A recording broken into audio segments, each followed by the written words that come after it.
Bayangkan ada bagian otak yang ukurannya kecil, tersembunyi di belakang kepala, tetapi diam-diam ikut menentukan seberapa cepat kamu memproses informasi. Namanya cerebellum, si otak kecil. Selama ini ia terkenal sebagai penjaga keseimbangan, padahal penelitian modern menunjukkan perannya meluas, dari mengatur ketepatan gerak sampai membantu kelincahan berpikir. Coba ingat saat kamu menepis benda yang hampir jatuh, menyalip dengan perhitungan cepat, atau menjawab pertanyaan mendadak tanpa jeda panjang. Rasanya seperti respons sudah siap sebelum kamu sempat menyusun logika. Itu bukan sihir, melainkan kerja sistem saraf yang membuat banyak hal berjalan otomatis, rapi, dan tepat waktu. Pertanyaan besarnya, mengapa cerebellum yang kecil bisa berdampak besar pada performa mental? Apakah ia hanya mengurus tubuh agar tidak oleng, atau juga ikut mengatur tempo pikiran? Jika cerebellum terlibat, maka kecepatan berpikir bukan cuma soal otak besar dan kemauan, tetapi juga soal cara otak memprediksi dan memperbaiki kesalahan. Secara posisi, cerebellum berada di bagian belakang bawah otak, dekat batang otak, seperti pusat koordinasi yang menerima banyak laporan sekaligus. Ia terhubung dengan indera keseimbangan, penglihatan, dan sinyal posisi tubuh, juga berkomunikasi dengan area yang mengatur rencana dan perhatian. Intinya, ia membantu memastikan semua sinyal datang pada urutan dan timing yang pas. Salah satu ide penting dalam neuroscience adalah otak suka memprediksi. Daripada menunggu kejadian lalu bereaksi, otak menebak apa yang akan terjadi, lalu menyiapkan respons. Cerebellum sangat ahli membuat prediksi halus dan melakukan koreksi cepat saat tebakan meleset. Mekanisme prediksi plus koreksi ini dapat membuat tindakan, ucapan, bahkan alur berpikir terasa lebih gesit. Ketika banyak proses sudah otomatis, pikiran sadar jadi lebih lega. Kamu tidak perlu memikirkan detail kecil terus-menerus, karena sebagian tugas dikerjakan di belakang layar. Itulah sebabnya orang terlatih sering tampak cepat dan tenang. Bukan karena selalu berpikir keras, melainkan karena sistemnya efisien. Cerebellum membantu menghaluskan pola, mengurangi gerakan mental yang boros, dan menjaga presisi. Di gelombang otak, kita membahas neuroscience, NLP, dan hipnosis dengan cara sederhana namun tetap berbobot. Tujuannya bukan sekadar menambah wawasan, tetapi membuat kamu paham apa yang terjadi di balik kebiasaan, emosi, dan keputusan sehari-hari. Cerebellum menarik karena ia menghubungkan tubuh, fokus, dan pikiran dalam satu jaringan yang saling memengaruhi. Sebentar lagi kita mulai dari peran yang paling dikenal, koordinasi gerak dan keseimbangan, lalu perlahan masuk ke wilayah yang jarang disorot, bahasa, atensi, regulasi emosi, hingga belajar cepat lewat neuroplasticity. Di akhir, kamu akan punya peta yang jelas mengapa otak kecil ini bisa menjadi pengatur ritme berpikir dan latihan apa yang aman untuk dicoba. Yuk, masuk ke bagian berikutnya. Kalau kita bisa membuka peta kepala secara sederhana, cerebellum itu berada di bagian belakang bawah otak, tepat di bawah otak besar dan menempel dekat batang otak. Posisi ini seperti ruang kontrol yang strategis, karena batang otak mengurus banyak fungsi dasar hidup, sementara otak besar mengurus perencanaan dan kesadaran. Cerebellum berdiri di tengah lalu lintas sinyal itu, memastikan semuanya sinkron. Sering disebut otak kecil, karena ukurannya memang lebih mungil dibanding otak besar, tetapi jangan tertipu. Justru karena strukturnya padat, ia bekerja seperti mesin presisi. Permukaannya berlipat-lipat seolah dibuat untuk memaksimalkan ruang agar banyak rangkaian saraf bisa ditampung dalam volume yang tidak terlalu besar. Kecil di bentuk, besar di kapasitas kerja. Ada fakta menarik yang sering dibahas di neuroscience. Cerebellum menyimpan jumlah neuron yang sangat besar jika dibandingkan ukurannya. Neuron adalah sel saraf yang mengolah dan mengirim informasi, jadi banyaknya neuron berarti cerebellum punya tenaga komputasi yang serius. Ini salah satu alasan mengapa ia mampu melakukan pemrosesan cepat, terutama untuk tugas yang butuh akurasi timing dan koreksi instan. Fungsi klasiknya memang terkait gerak. Saat kamu berjalan di jalan licin, menahan badan supaya tidak jatuh, atau sekadar menuang air tanpa tumpah, cerebellum ikut bekerja mengatur koordinasi otot. Ia bukan penghasil tenaga, melainkan pengatur kualitas gerakan, kapan otot mengencang, kapan mengendur, seberapa halus transisinya, dan bagaimana menjaga ritme agar stabil. Karena itu, banyak ilmuwan menggambarkan cerebellum sebagai mesin timing. Ia seperti metronom biologis yang mengatur kapan suatu sinyal harus muncul agar hasilnya tepat. Timing ini bukan cuma penting untuk gerak, tetapi juga untuk proses mental. Karena pikiran pun punya urutan, tempo, dan momen yang harus pas. 1 detik terlambat bisa membuat respons terasa lamban atau canggung. Cerebellum menerima masukan dari berbagai sumber. Mata memberi informasi visual, telinga bagian dalam memberi sinyal keseimbangan, propriosepsi memberi kabar tentang posisi tubuh, lalu korteks memberi rencana tindakan. Semua data itu datang bersamaan, dan cerebellum membantu menyatukannya menjadi respons yang rapi. Ia memeriksa kesesuaian antara rencana dan realitas, lalu mengoreksi yang meleset. Yang membuatnya makin menarik, cerebellum tidak berhenti di urusan motorik. Ia punya jalur komunikasi 2 arah dengan area otak yang mengatur perhatian, perencanaan, bahkan bahasa. Artinya, ia tidak hanya menghaluskan gerakan tangan atau langkah kaki, tetapi juga bisa menghaluskan aliran proses kognitif. Inilah jembatan yang menjelaskan mengapa ia sering dikaitkan dengan kelincahan berpikir. Sekarang kita sudah punya peta dasarnya. Cerebellum kecil, padat, penuh neuron, dan ahli timing. Pertanyaan berikutnya menjadi lebih tajam. Kalau ia mampu mengatur ketepatan gerak lewat prediksi dan koreksi, apakah prinsip yang sama dipakai untuk mengatur ketepatan pikiran? Di blok selanjutnya, kita bedah mekanisme inti yang membuat otak terasa cepat, yakni prediksi, otomatisasi, dan koreksi kesalahan. Salah satu cara paling sederhana memahami otak adalah menganggapnya sebagai mesin prediksi. Otak jarang menunggu dunia selesai terjadi baru bereaksi, karena itu mahal dan lambat. Sebaliknya, ia menebak apa yang kemungkinan akan terjadi, lalu menyiapkan respons sebelum kejadian benar-benar datang. Inilah alasan mengapa kamu bisa menangkap bola, menghindari tabrakan kecil, atau menyelesaikan kalimat orang lain tanpa terlihat berpikir keras. Dalam sistem prediksi ini, cerebellum sering disebut sebagai mesin peramal halus. Ia menyusun model internal, semacam simulasi mini di dalam kepala yang memperkirakan hasil dari tindakan berikutnya. Bukan hanya tindakan fisik, tetapi juga urutan proses.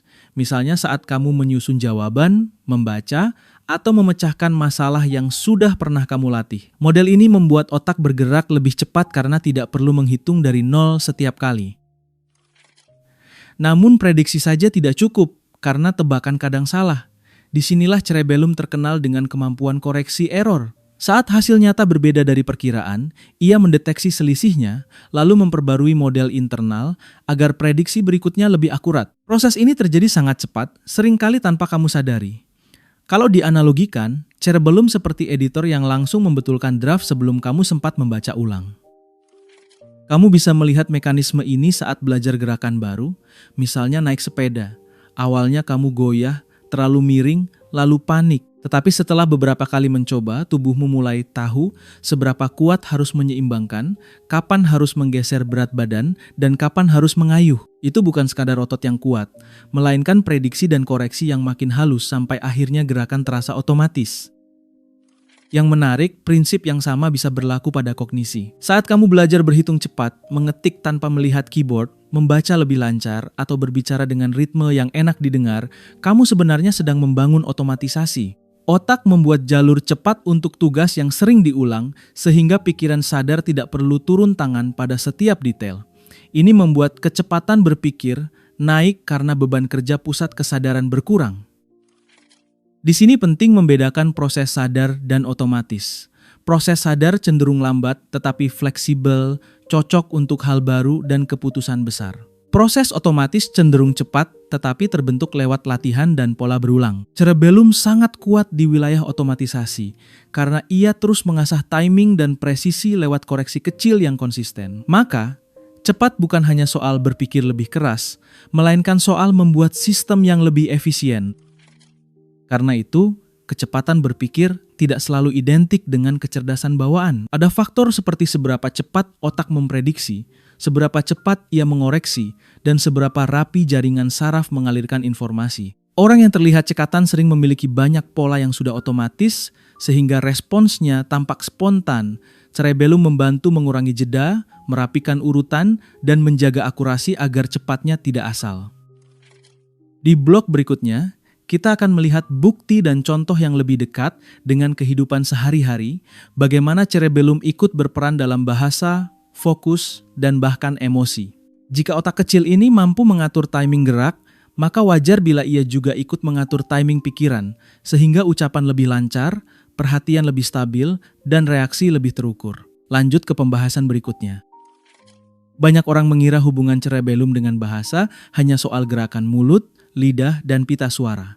Memang benar, ia membantu artikulasi agar ucapan tidak terdengar cadel atau tersendat. Tetapi, gambaran itu terlalu sempit. Riset modern menunjukkan cerebellum juga terlibat dalam kelancaran berbahasa pada level yang lebih kognitif, seperti ritme kalimat, urutan kata, dan kecepatan memanggil kosakata dari memori.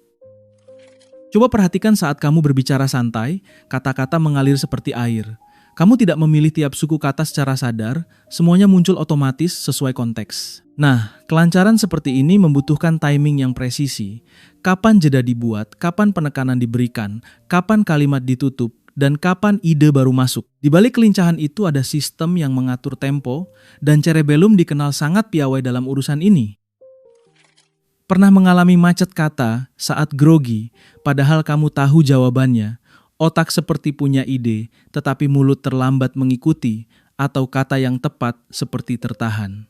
Ini bukan hanya masalah percaya diri, melainkan juga gangguan sinkronisasi antara rencana, perhatian, dan eksekusi. Ketika tekanan meningkat, prediksi dan koreksi bisa terganggu, timing berantakan, lalu ucapan menjadi tersendat atau melompat-lompat. Secara jaringan, cerebellum berkomunikasi dengan area bahasa dan area kontrol eksekutif di korteks. Jadi ia tidak cuma mengurus otot bicara, tetapi juga membantu mengatur aliran informasi yang membuat kita bisa memilih kata yang pas dengan cepat. Anggap saja korteks menyiapkan makna dan tujuan, sedangkan cerebellum membantu agar prosesnya mengalir mulus seperti konduktor yang menjaga irama agar seluruh orkestra tidak keluar tempo. Hal ini terasa jelas saat kamu belajar bahasa baru.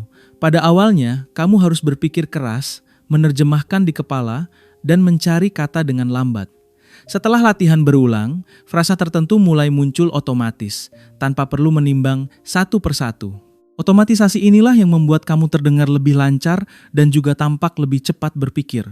Padahal yang terjadi adalah sistem prediksi dan koreksi sudah terlatih sehingga respons menjadi efisien. Disinilah kita bisa mengaitkan secara ringan dengan NLP. Pola bahasa bukan sekadar bentuk komunikasi, tetapi juga membentuk cara otak memetakan pengalaman. Ketika struktur kalimat, intonasi, dan pilihan kata menjadi otomatis, respons emosional juga sering ikut otomatis. Jadi, latihan bahasa yang lebih rapi dan sadar dapat mengubah kebiasaan berpikir, karena otak belajar pola yang baru lalu menjadikannya default. Menariknya, banyak orang menilai cepat berpikir dari cara seseorang berbicara. Kalau jawabannya spontan, kalimatnya teratur, dan tidak banyak jeda, kita menganggap ia cerdas dan tangkas. Padahal, kelancaran itu sering merupakan gabungan latihan, pola yang tersimpan, serta timing yang stabil.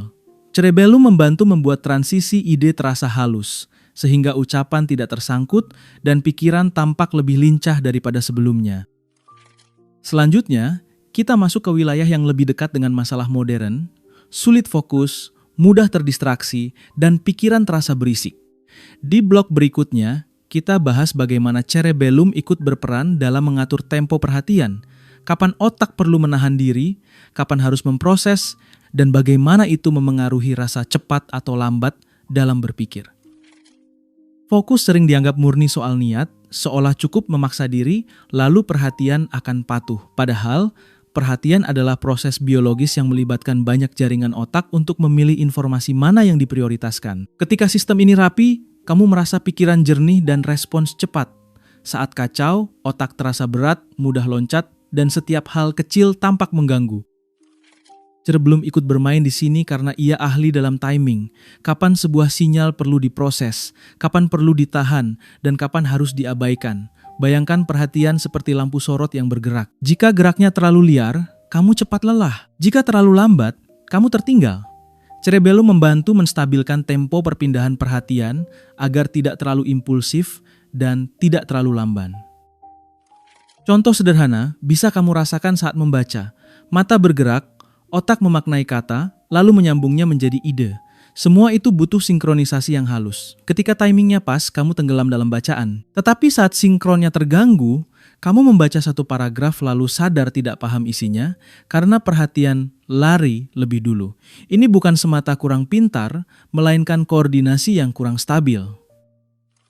Ada juga kemampuan lain yang sangat menentukan, yakni switching, kemampuan berpindah tugas dengan rapi. Banyak orang bangga multitasking, padahal sering yang terjadi adalah berganti fokus berulang dan membayar biaya pindah setiap kali. Otak perlu waktu untuk memuat ulang konteks, lalu muncullah rasa lemot. Cerebellum, lewat perannya dalam mengatur urutan dan tempo, dapat membantu switching yang lebih halus, sehingga perpindahan tidak membuat pikiran berantakan.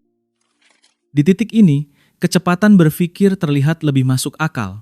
Bukan hanya soal seberapa cepat kamu menemukan jawaban, tetapi seberapa sedikit gangguan yang memecah proses. Fokus yang stabil membuat pemrosesan terasa cepat karena otak tidak terus-menerus memulai ulang. Seolah kamu berjalan di jalan mulus, bukan di jalan berlubang yang membuat langkah terhenti setiap beberapa meter. Ketika fokus menurun, orang sering menyebutnya brain fog, pikiran berkabut. Kamu tahu harus melakukan sesuatu, tetapi rasanya lambat, tidak nempel, dan gampang buyar. Salah satu penjelasan yang mungkin adalah prediksi dan koreksi tidak berjalan efisien, sehingga otak tidak cepat menata prioritas dan memperbaiki kesalahan kecil. Akibatnya, energi habis untuk hal remeh, sementara tugas utama tidak maju. Kabar baiknya, sistem perhatian bisa dilatih dengan cara yang tepat. Latihan yang melibatkan ritme dan timing, seperti mengetuk pola, mengikuti metronom, atau sinkronisasi gerak sederhana, sering dipakai untuk melatih koordinasi saraf. Ditambah latihan perhatian singkat yang konsisten, otak belajar menahan distraksi dan kembali ke target. Bukan latihan berat, melainkan latihan yang membuat sistem kembali ke tempo berkali-kali. Di blok selanjutnya, kita masuk ke area yang sering mengejutkan orang, emosi. Banyak yang mengira emosi murni urusan hati dan pengalaman, tetapi otak punya mekanisme untuk mengatur intensitas dan kecepatan reaksi. Kita akan lihat bagaimana cerebellum dapat membantu menstabilkan respons, sehingga keputusan tidak mudah terseret ledakan perasaan dan pikiran tetap gesit tanpa kehilangan kendali. Saat membahas emosi, banyak orang langsung membayangkan sistem limbik, amigdala, dan berbagai area otak yang memunculkan rasa takut, marah, atau senang. Itu tidak salah.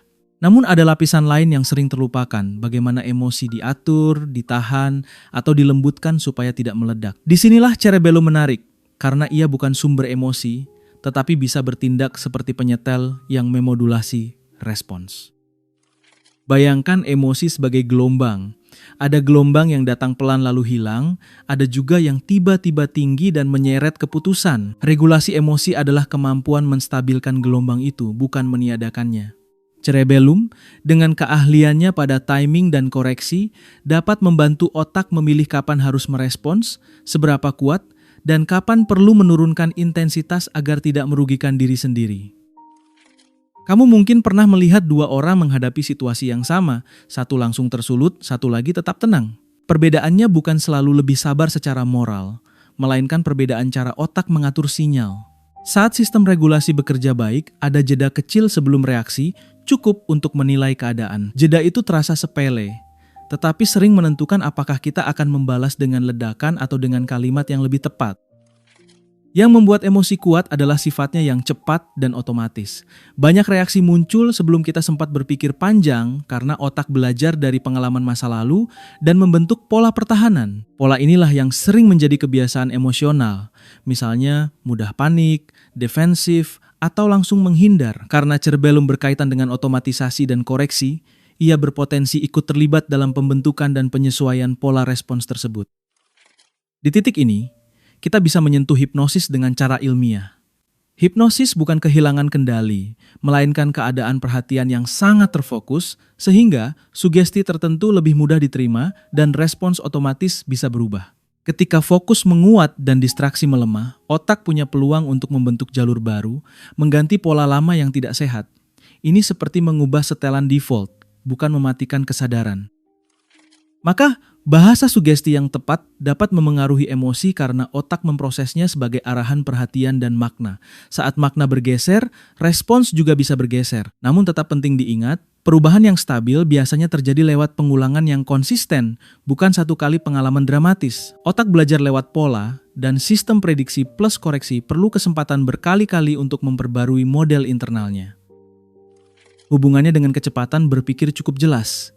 Emosi yang tidak stabil menyedot sumber daya mental, membuat perhatian terpecah, dan keputusan jadi lambat atau impulsif. Sebaliknya, emosi yang teratur memberi ruang bagi pikiran untuk bergerak cepat tetapi tetap akurat. Cerebellum membantu menjaga ritme sistem, sehingga reaksi tidak terlalu dini dan tidak terlambat, semuanya berada pada tempo yang lebih sehat.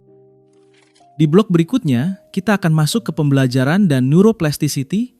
Bagaimana otak benar-benar berubah ketika kamu berlatih dengan cara yang tepat. Kita akan melihat mengapa cerebellum sangat kuat dalam belajar berbasis kesalahan dan bagaimana itu bisa kamu manfaatkan untuk meningkatkan keterampilan, kebiasaan, serta kelincahan berpikir secara bertahap.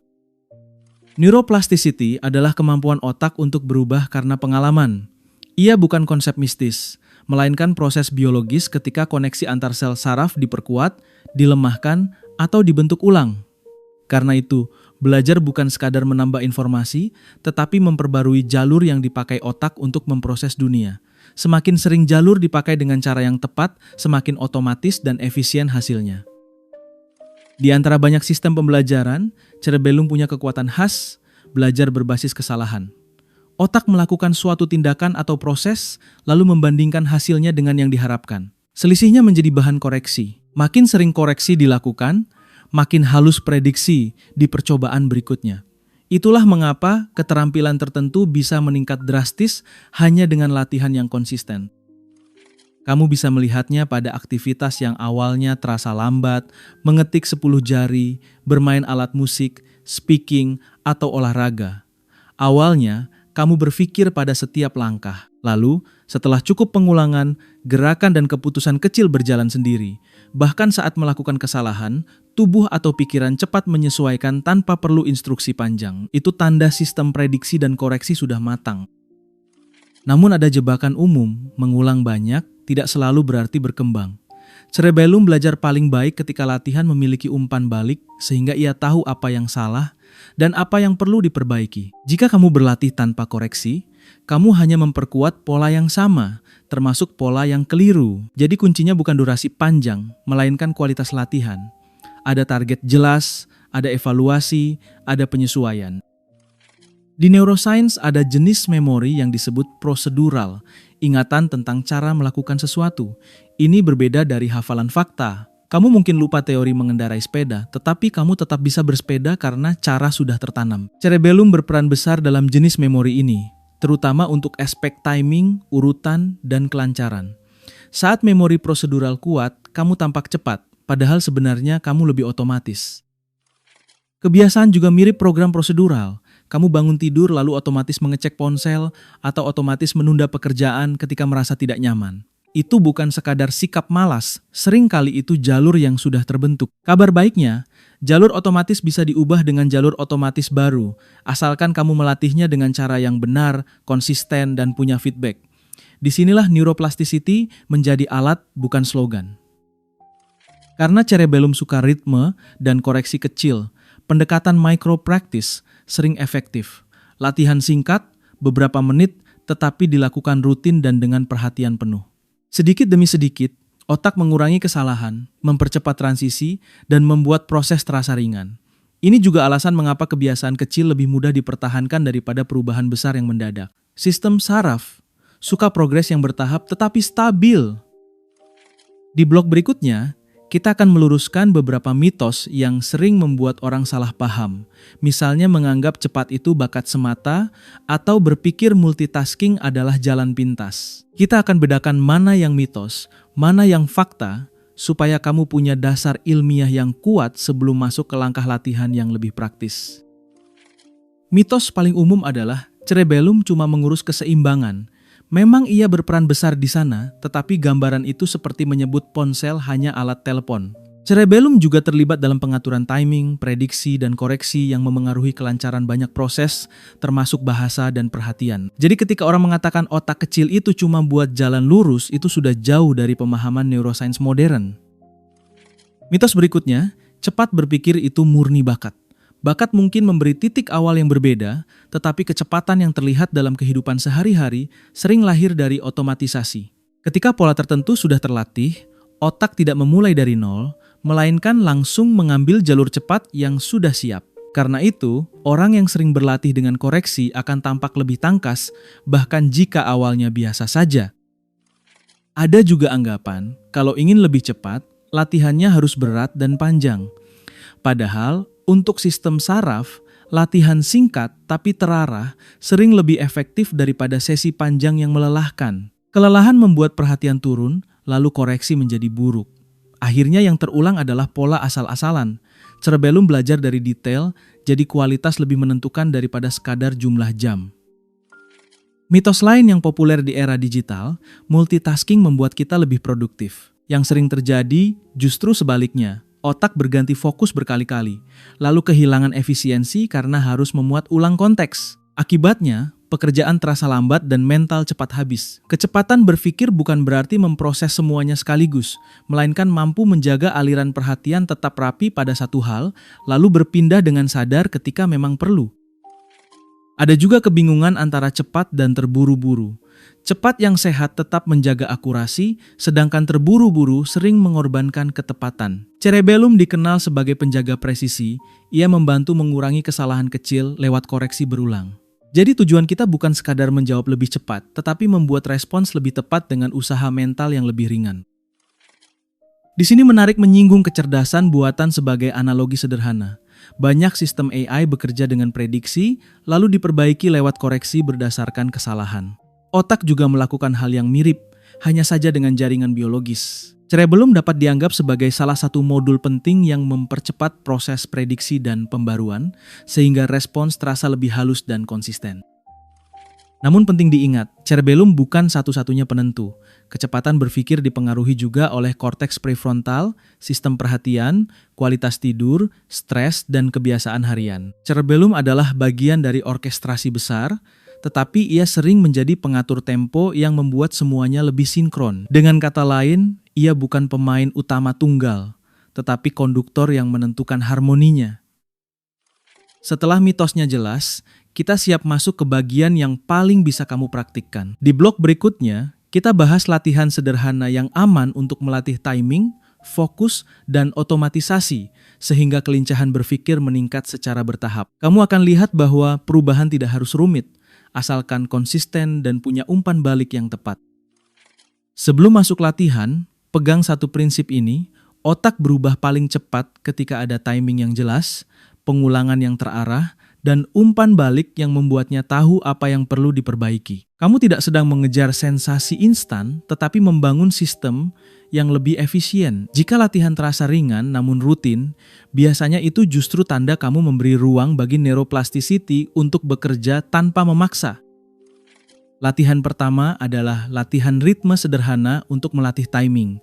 Misalnya, ketuk jari mengikuti pola, 2 ketukan cepat lalu 1 ketukan lambat, atau ikuti ketukan metronom dari aplikasi. Fokusnya bukan kecepatan, melainkan konsistensi tempo. Ketika kamu mampu menjaga pola tanpa kacau, kamu sedang melatih otak memprediksi urutan dan memperbaiki kesalahan kecil dengan cepat, keterampilan yang mirip dengan kelincahan mental. Latihan kedua adalah koordinasi silang yang ringan, seperti menyentuh lutut kanan dengan tangan kiri lalu bergantian, atau membuat pola angka di udara dengan tangan sambil mata mengikuti geraknya. Tujuannya bukan olahraga, melainkan sinkronisasi. Saat tubuh harus mengikuti urutan, otak belajar mengatur transisi dengan halus. Ini membantu menguatkan kemampuan switching yang rapi, sehingga saat kamu berpindah fokus dalam pekerjaan, otak tidak terasa kaget dan kehilangan momentum. Latihan ketiga adalah fokus singkat yang sederhana, cukup 2-3 menit. Pilih satu objek, napas, titik di dinding, atau suara tertentu. Tugasmu hanya kembali ketika perhatian melayang tanpa menghakimi diri. Setiap kali kembali, itu seperti repetisi kecil yang menguatkan kontrol atensi. Fokus yang stabil membuat proses berpikir terasa lebih cepat, karena kamu tidak membuang energi untuk memulai ulang lagi dan lagi. Latihan keempat berhubungan dengan bahasa dan kecepatan memanggil kosakata. Kamu bisa melakukan shadowing, menirukan kalimat dari audio dengan jeda kecil, atau membaca nyaring dengan tempo pelan lalu meningkat perlahan. Kuncinya bukan bicara terburu-buru, tetapi menjaga ritme dan kejelasan. Ketika ritme stabil, otak lebih mudah memprediksi frasa berikutnya, dan cerebellum membantu agar alirannya tidak tersendat. Latihan kelima adalah belajar dengan menarget kesalahan. Banyak orang hanya mengulang bagian yang sudah bisa karena terasa nyaman, padahal kemajuan terbesar sering datang dari memperbaiki titik lemah. Setelah latihan, catat satu kesalahan paling sering, lalu ulangi bagian itu dengan koreksi yang jelas. Dengan begitu, cerebellum mendapat sinyal kuat untuk memperbarui model internal. Inilah cara membuat latihan lebih efektif tanpa menambah waktu terlalu lama. Agar semua latihan ini menjadi kebiasaan, pakai strategi mikro. Pilih satu latihan saja, lakukan 2 hingga 5 menit per hari pada waktu yang sama, misalnya sebelum mulai kerja atau sebelum tidur. Kebiasaan kecil lebih mudah dijaga dan lebih ramah bagi sistem saraf. Saat konsisten, otak membangun jalur otomatis baru, dan kamu akan merasakan perubahan seperti fokus lebih tenang, respons lebih cepat, dan gerak mental yang lebih rapi. Terakhir, ingatkan diri bahwa progres itu bertahap. Kalau kamu memaksa terlalu keras, sistem malah tegang dan hasilnya turun. Lebih baik stabil daripada ekstrem. Di blok berikutnya, kita rangkum semua poin penting, menegaskan inti besar tentang cerebellum. Lalu menutup dengan ajakan sederhana supaya kamu bisa langsung mempraktikkan dan mengevaluasi dampaknya dalam 7 hari. Sekarang kita rangkum benang merahnya. Cerebellum memang terkenal sebagai penjaga keseimbangan dan koordinasi gerak, tetapi perannya jauh lebih luas. Ia bekerja sebagai pengatur timing, pembuat prediksi, dan mesin koreksi yang membuat banyak proses terasa halus. Karena itulah, otak kecil ini bisa ikut menentukan seberapa cepat dan seberapa tepat kamu merespons dunia, bukan hanya dengan tubuh, tetapi juga dengan pikiran. Kembali ke pertanyaan judul, mengapa cerebellum bisa terkait dengan kecepatan berpikir? Jawabannya ada pada efisiensi. Ketika prediksi dan koreksi berjalan baik, otak tidak perlu selalu memulai dari nol. Banyak proses menjadi otomatis, rapi, dan hemat energi. Hasilnya, kamu tampak cepat karena jalur respons sudah siap, bukan karena kamu selalu memaksa diri berpikir keras setiap saat. Kita juga melihat bahwa kelincahan mental bukan berdiri sendiri. Ia terhubung dengan bahasa yang mengalir, fokus yang stabil, dan emosi yang lebih terukur. Saat bahasa tersendat, perhatian loncat-loncat, atau emosi meledak, pikiran terasa lambat dan kacau. Sebaliknya, ketika ritme sistem saraf lebih sinkron, keputusan muncul lebih cepat, ucapan lebih lancar, dan tindakan lebih presisi. Cerebellum membantu menjaga harmoni itu lewat timing yang tepat. Pelajaran pentingnya, cepat bukan berarti terburu-buru. Cepat yang sehat tetap membawa akurasi. Cerebellum dikenal sebagai penjaga presisi. Ia mengurangi kesalahan kecil lewat koreksi berulang, sehingga respons menjadi lebih tajam tanpa mengorbankan ketepatan. Jadi tujuan kita bukan sekadar menambah kecepatan, melainkan membangun sistem yang lebih stabil, lebih rapi, dan lebih bisa diandalkan di situasi nyata. Kita juga menyentuh neuroplasticity, bahwa otak bisa berubah melalui latihan. Dengan umpan balik yang jelas, pengulangan yang terarah, dan beban yang sesuai, jalur baru terbentuk. Itulah mengapa latihan mikro yang konsisten sering lebih efektif daripada sesi panjang yang melelahkan. Sistem saraf menyukai progres bertahap, dan cerebellum sangat responsif terhadap koreksi kecil yang dilakukan terus-menerus. Sekarang ambil satu langkah sederhana. Pilih satu latihan dari tadi, ritme ketukan, koordinasi silang, fokus 2 menit, atau latihan bahasa yang bertempo, lalu lakukan selama 7 hari. Jangan menunggu sempurna. Ukur perubahan dari hal kecil. Apakah kamu lebih cepat kembali fokus saat terdistraksi, lebih tenang saat terpicu emosi, atau lebih lancar saat berbicara? Perubahan kecil yang konsisten biasanya menandakan jalur baru mulai terbentuk. Kalau kamu ingin, tulis di komentar situasi apa yang paling membuatmu merasa lambat saat belajar, saat bekerja, saat bicara, atau saat mengambil keputusan. Dari situ kita bisa bahas latihan mana yang paling cocok untuk kasusmu. Dan kalau kamu punya pengalaman unik, misalnya merasa fokus meningkat setelah latihan ritme atau olahraga tertentu, ceritakan juga karena itu bisa jadi contoh menarik untuk penonton lain. Kita sudah melihat bahwa di balik setiap kecepatan ada sistem yang mengatur tempo. Cerebellum mengajarkan satu hal, Kelincahan bukan hanya soal tenaga mental, tetapi soal koordinasi. Jadi teruslah jelajahi dunia otak bersama gelombang otak, karena di setiap gelombang selalu ada ilmu yang menakjubkan, dan semakin kamu paham cara kerjanya, semakin kamu bisa mengarahkan hidup dengan lebih sadar.